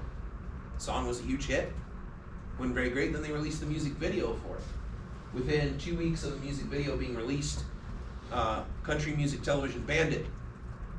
And people thought it was a horrific video. So this example of Aldean's music video is a good one because it brings to bear everything that we've looked at in the history of rhetoric, I think. And if the sound works, maybe we'll watch it. Oh, I pray it works. Because it's a great song. Well, let's press our luck.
Has anybody seen this video before? Yeah, you've seen it before. Yeah. What are your thoughts watching that? What are your reactions? This is where we start when we do rhetorical work. What are your thoughts? Where do we start with something like this? Yes? I feel like I was trying to get a sense of the tone throughout it. Yeah. And I feel like the video and audio have like a completely different tone. Yeah, that's interesting. That would be something that I would write down if I was going to write about this. It'd be like, look at the disparity there. What about the rest of you? That's a great observation. Or like certain images that stand out in your mind, and you're like, that makes me feel a little uncomfortable. Or I like that. Yeah. Or like dissonance. Yeah. This is the way scholars in rhetoric actually work. Like, look at the Things that don't dissonance. fit, like the tone and There's another music video I'm working on now too, which is, do you know Halsey? Halsey? So Halsey did a 15-minute video. It's not a music video that's completely silent about her album cover for her last album. It's completely silent. So it's this dissonance speaks to me because I'm thinking about that paper, or that, it's paper only in my head. But maybe we'll have you back to show that 15-minute video. yeah. I don't know. I think you guys will fall asleep. It's very ASMR vibes, It's like ambient sound. And she's like walking around, being all Halsey, and you're like, oh, this is lovely, and you fall asleep. Other thoughts about the helping video? Anything's good in the corner. And what do you think? Anything is good, right? There's no wrong or right answer. Go ahead. So it was like kind of building on what we said before is that I wasn't. I can like based on like the lyrics and also like the video, they seem to be sending messages, right? And I can make out the messages for both the lyrics and the video. Mm-hmm. It's just I found myself questioning like which side he was kind of agreeing with almost, right? Mm-hmm. Like if like the video was meant to be like supporting his argument, or if the video was like something he was arguing against. Yeah. Right? Like protesting, right? So I wasn't sure if like the lyrics were supposed to like counter the video or support it. Yeah, right. That's good. More dissonance. That was a good comment. Any more comments? This is a class where you have to kind of have a whole page about The good thing about rhetoric is it's just like a fighting discipline. There's not a lot of truths. Yeah. So people disagree all the So time. give me a couple of more opinions. Yeah. I thought it was super interesting how like the beat was super upbeat, and Yeah. he was like, he was like super kind of prideful of where he's from, and like try that in a small town, like, oh, I'm from a small town. But then the lyrics were like, if you try that stuff here, like, we will murder you, like, Yeah. I have a gun, Yeah. and like we'll take these matters into our own hands. Like he was acting like a vigilante. Yeah, that's the whole thing. I mean, for me, it's like, try that in a small town, we will kick your ass. Yeah, we're gonna beat the shit out of you. Yeah, like that's the part that's not stated, right? Yeah.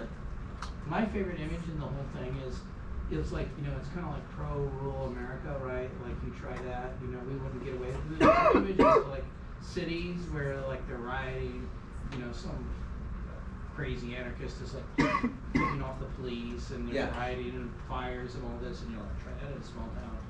And like people committing crimes and stuff, right? And there's one scene where it shows a guy coming in to rob a gas station.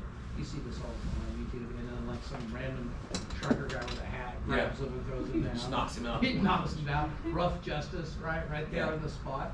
Like my favorite clip in the whole thing. It's just for a second. It's two guys duck hunting. Yeah. They both raise their rifle at the same time, and it's like, why did you put a duck hunting thing in there? What are they aiming that rifle at? You know what I'm saying? It's kind of like, try that. We have guns, right? Yeah. There's a lot of. I mean, you wouldn't know that was duck hunting unless you were familiar with what it looked like. But I think it's kind of like a coded thing, right? Yeah, I think the other guns in the video are all very negative. They're used against people. Yeah. And they're used in robberies and criminal activity. And then you see these guns and they're used in recreation, sport. So it's a nice contrast, but it also could communicate, look, I'm not anti-gun. You might be like, look, I'm pro-gun. I'm not anti-gun. Because that might be a misinterpretation you would get from the video. So he puts that in there for a second, but the human mind doesn't need very much to draw a conclusion. So I like it how they do it like in unison. It's almost like a ballerina. They practice this. They go every weekend. Yeah. I grew up in Texas. Somebody had their hand up. Yeah. I think it's also pretty interesting how the clips that you picked directly kind of I mean, he's showing points in which the government wasn't necessarily strong enough to like maintain some form of peace and order. Yeah. But then at the end, he's like saying like God bless America, and then Yeah. the flag, and kind of indicating, you know, the strength and like pride that he has for this country that in these clips is like pretty much ineffective against its populace. So it's like God bless America in the rural, but the godless city. Exactly. Yeah, there's like this contrast. It's kind of interesting. Yeah. He's saying like try that in a small town, like it's a very like loose and casual term, but like when you look at the like cover of the video, it's very symmetrical, it's very uniform. There's a lot of order, like even the lights are on the same side. So like although he's saying it in a casual way, he's like communicating more order and uniform and like civility in the town. Yeah, I mean his band didn't get their Versace outfits in the small town. I can tell you that. I think it's like a challenge. It's like, come on, bring it. Try It it could in a be. small town. That's the way I do it. Yeah. I don't know if this is accurate, but I feel like I noticed at the end he started using older footage that I didn't see in the beginning. I don't know if this is like a comparison to an older America that maybe he's saying is better in some ways. In the beginning, you started with very contemporary current events and transitioned to old times. And then we moved back to this older farmer, this kind of Jeffersonian ideal of the farmer as the ultimate democratic citizen. There's lots of Jeffersonian overtones. In most of your lifetime, or a little bit before your lifetime, we became a mostly agrarian society where most of the people lived in what was considered the country, to mostly a metropolitan society where most people live in big cities. That just happened within the last 30 years or so. Yeah. Right? Yeah, it's pretty recent. So there's a I don't know big- the history of that. There's a big distinction between country people and city people, right? Yeah. I felt like the disconnect for me, like it wasn't as much in like that like question of what would they do to these people, like the gun insinuation. Because when I put it in like context of his audience, I feel like the audience of a country song, when they hear like "Don't mess with my town," it's super patriotic. It's super, it's that's very right. like good messaging, even though it has bad insinuations. But I felt like the disconnect for me was that in the fact, and they were saying, "Don't try that in my town," like the challenge. But the video was really focused on what they were trying. It was really focused on the protests, on Molotov, on like shooting up convenience How stores. bad, the evil people.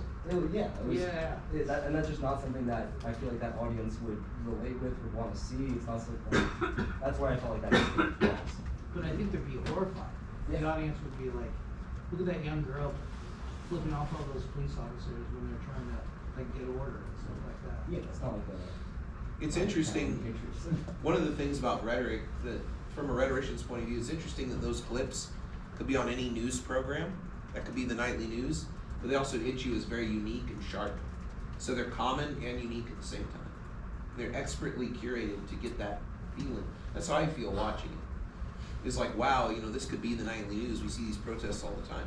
But then they're also very unique. You see these weird little clips. The way it's edited gets you both. Why do you think this thing was banned? Well, we're going to get to that. People did the research. They made arguments about it. So, why did it get banned? Well, here's Jason Aldean's Instagram, where after it got banned, he defended it. When you grow up in a small town, it's that unspoken rule of we all have each other's backs and we look out for each other. It feels like somewhere along the way that sense of community and respect has gotten lost. Deep down, we're all ready to get back to that. I hope my new music video helps you all know that you are not alone in feeling that way. Go check it out. Now, that's his interpretation. I don't know if you got that from that, but I think it's super interesting that that's what he's trying to do. He's saying it. Now, one of the things about rhetoric is we throw intent away. We say once a text is produced, all the meanings are there. The audience has control over meanings, and we, as rhetoricians, talk about the variety of meanings that are there. Yeah. So we say, I don't know if this is right or not. If a meaning is there and we think an audience could grapple on it, we want to kind of, instead of clarifying and reducing, we want to create static. We want to kick up the dust. Say, look at all the possibilities. This is a author or creator of a text saying, here's what I'm intending. Now that's valuable, but it doesn't have authorial control over the interpretation of the video. I want to also go on to like the dissonance about the song. I think it's, now I'm not about to advocate for or even defend riots that are depicted or, because that's, protesting is one thing. There's a fine line between protesting and rioting. One of them I accept and one of them I advocate for, the other one is just plain anarchy. But it's also important to know why the riots are happening in the first place, right? Which, if you keep an eye, he's relating it to a rural, smaller town compared to bigger, major cities. If I had to guess, probably Chicago, probably Philadelphia, probably New York City, probably DC. Those are the big ones I can name, especially those ones where there's a lot of racism, and he deals with a lot of the cops as well. And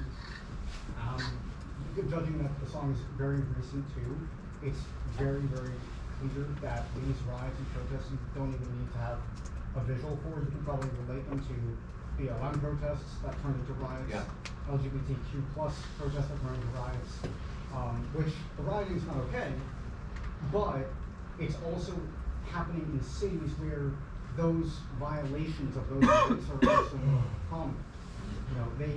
Those violations don't really happen as much in towns. They happen more in the major cities. Yeah. So it's also kind of not a fair comparison either, because one's a rural town where there's a very small population. Yeah. I would slightly disagree with you. It's what we call specious reasoning. You know this fallacy? Right. Yeah. You guys know that fallacy? You guys like fallacies? They don't know much about fallacies unless they They take might. them out of their class. Well, you might have gotten it in high school. Their lives are fallacies. Bandwagon fallacy. You feel pity. You feel forced. So specious reasoning is this desk keeps wasps away. My evidence is you don't see any wasps in this room, do you? Agree with me. That's a bad form of reasoning. So you're kind of accusing Jason Aldean of specious reasoning, like you don't see this in a small town. Right. Right? You don't see it. So it's specious reasoning. The message that he's sending is definitely good. It's just you can't compete. You can't equally fairly compare them because the major cities are where the violations are happening. Right. Yes. I was gonna say, like, going off of that, like, these issues aren't kind of like present in small towns, especially like, in like southern small towns where it's predominantly like white people that like, own guns and stuff. But also, I feel like in this video, he's paralleling like videos from protests to like actual crime videos, and he's like putting them next to each other, like, oh, these are both equally bad situations, even though one of them could be like a protest for something that is positive and like you are advocating for change, and one of them is like straight up crime. Right. Yeah. Looting, crime, robbery, and like this guy robbing a convenience store. Yeah. Yes. Yeah, I think a big thing that the conversation is missing is like I don't think the singer or whoever is like necessarily trying to write a song that's against protest or like rioting. I think it's like what the protest represents. Like I don't think it's about like the fact that they are protesting. I think it's the reasoning behind their protesting that makes them able to like lump protesting with like actual crime and like distort the cause for protesting. So I think like the message is like more subtle than we're perceiving right now. Very good. So the reasoning is the connection of what he's critiquing. Yeah, like it's not about the protest or the riot. Right. It's the way people think. We've lost a way of reasoning.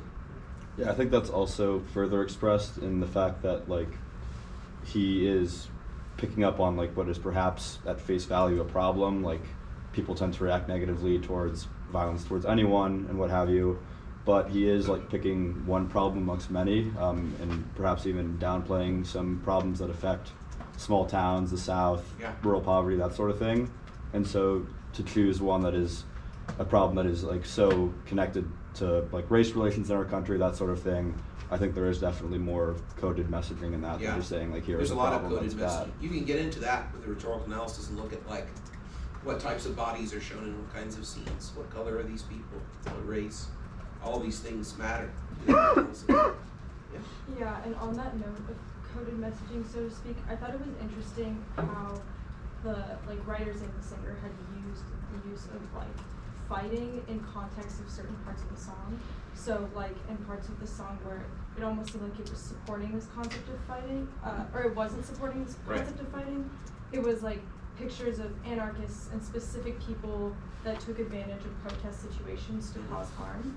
And then when it was like, oh, we're gonna defend, it was showing pictures of fighting the January 7th insurrection. So it was interesting how they perceived certain kinds of fighting over others and how it was used to maybe send a message. Yeah, that's a really interesting way to analyze it. What kind of fighting is depicted? What's good?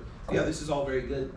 Let's look at some of the controversy here that was reported in the media. So the place where he decided to film this was Columbia, Tennessee, the Maury County Courthouse, which has a history of being the site of 1946 race riots as well as a lynching, where a white mob pulled an 18-year-old black man, Henry Choate, from jail and dragged him through the city by car, and then lynched him on the steps of his courtroom. So you think that's symbolic? You don't think he knew that, or did he know that? That whole thing, it was the whole video is in the background. You know, he could have done it anyway. Do you think he picked the place where a black man was lynched as on purpose, or he's like, oh, that's interesting, I didn't know that. The other critique that the media point is that a lot of the footage of the riots comes from places other than the United States. So people went and did a deep dive on the clips. And they're like, this isn't even in the U.S. These are riots from all over the world, clips and stuff. Well, maybe he's like, Europeans try this Well, small thing. here's his defense. In the past 24 hours, I've been accused of releasing a pro-lynching song, a song that's been out since May. It was subject to the comparison that I, direct quote, was not too pleased with the nationwide BLM protest, Black Lives Matter. These references are not only meritless, but dangerous. There's not a single lyric in the song that references race or points to it. There isn't a single video clip that isn't real news footage.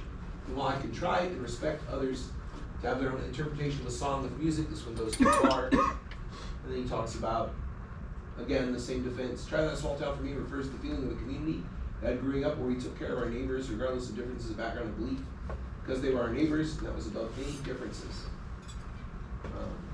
So yeah, he's trying to maintain control of it. But these things are there, so the question from Rhetoric is, whose interpretation is the right one? How do we discuss this? Who gets to say what it means? And in Rhetoric we say, like at Black, you're responsible for the kind of figure that you create, the kind of figure you create in your text, in your communication. You're responsible. So whatever kind of identification is there, whatever kind of division is there, you're responsible in some way. So you can take the Ed Black approach, or you can take the Burke approach and say, maybe this is a good place to examine all of the motives and attitudes we have about Jason Aldean. So we look to the video, we say, oh, his motive is this, his motive is this. We have this attitude, this attitude, this attitude. You can create a big list. You can say, because he did this, people interpret it this way, that's going to come with this corresponding attitude. So there's a lot of ways you can approach it.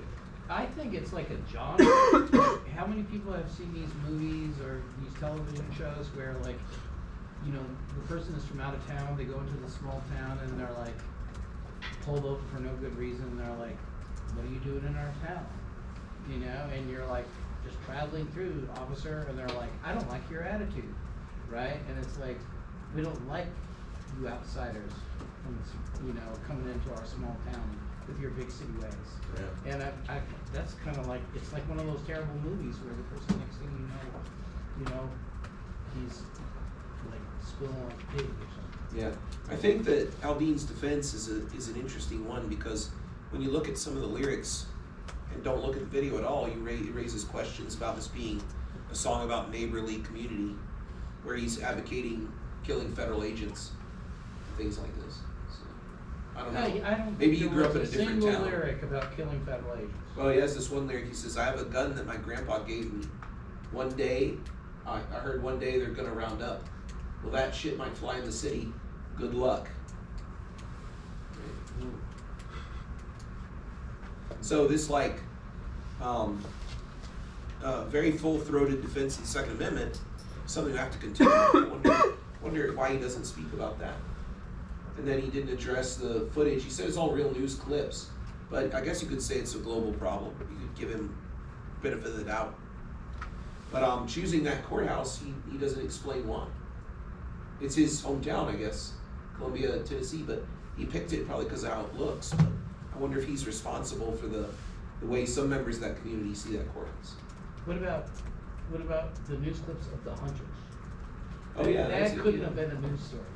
Yeah. You know, It's like oh, stock and there's footage. hunters this weekend.